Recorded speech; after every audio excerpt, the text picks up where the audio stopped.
आणि हे वक्फ दुरुस्ती विधेयक लोकसभेपाठोपाठ राज्यसभेत सुद्धा मंजूर झालं।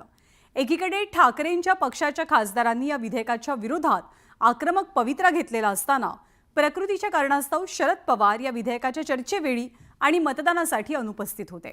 यावरून ठाकरेंचा पक्ष नाराज असल्याची माहिती मिळते।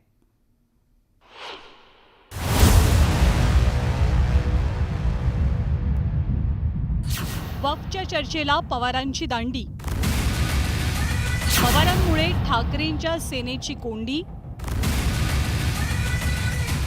पवारांकडनं ठाकरेंना कात्रजचा घाट। बहुचर्चित वक्फ दुरुस्ती विधेयक लोकसभेपाठोपाठ राज्यसभेतही मंजूर झालं। पण या विधेयकामुळे राज्यातील महाविकास आघाडीत बिघाडीचे सूर उमटण्याची शक्यता आहे। त्यामागचं कारण म्हणजे एकीकडे उद्धव ठाकरेंच्या शिवसेनेच्या खासदारांनी पोटतिडकीनं संसदेमध्ये वक्फ दुरुस्ती विधेयकाला विरोध केला। जो गलत है वो गलत है, अगर बिल में भी जो गलत है हम उसका समर्थन नहीं करेंगे। मैं तो मांग करता हूं कि जो गलत है उसको सीधा करो। आप मुझे कुछ मत सिखाइए, मैं बहुत पढ़ लिख कर आया हूं यहाँ, चिंता मत करिए। मैं हिंदुत्व भी पढ़ा हूं और सब कुछ पढ़ा हूं, और आप अभी नए मुल्ला बन गए हो हिंदुत्व के। आप हमें मत सिखाइए, हमारा जन्म हिंदुत्व के काम के लिए हुआ है। तर दुसरीकडे राज्यसभेत खुद्द शरद पवारांनी वक्फच्या चर्चेवेळी आणि मतदानाच्या वेळीही दांडी मारली। प्रकृतीच्या कारणास्तव पवार राज्यसभेत गैरहजर राहिल्याची माहिती आहे। दरम्यान पवारांच्या खासदारांनी या विधेयकाविरोधात भूमिकाही मांडली। शरद पवार साहेब आजारी, त्यांची प्रकृती बरी नाही आहे। त्यांच्या सदस्य फौजिया खान उपस्थित होत्या, त्यांनी चांगले मुद्दे मांडले, त्यांनी काही चांगल्या सुधारणा सुचवल्या।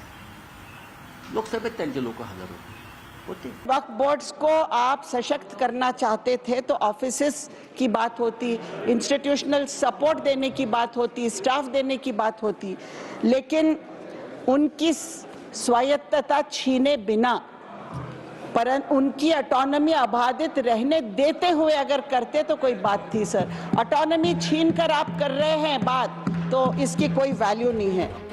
केवळ शरद पवारच नाहीत, त्यांच्या पक्षाचे लोकसभेतले 2 खासदार सुद्धा वक्फ सुधारणा विधेयकाच्या मतदानाच्या वेळी अनुपस्थित होते।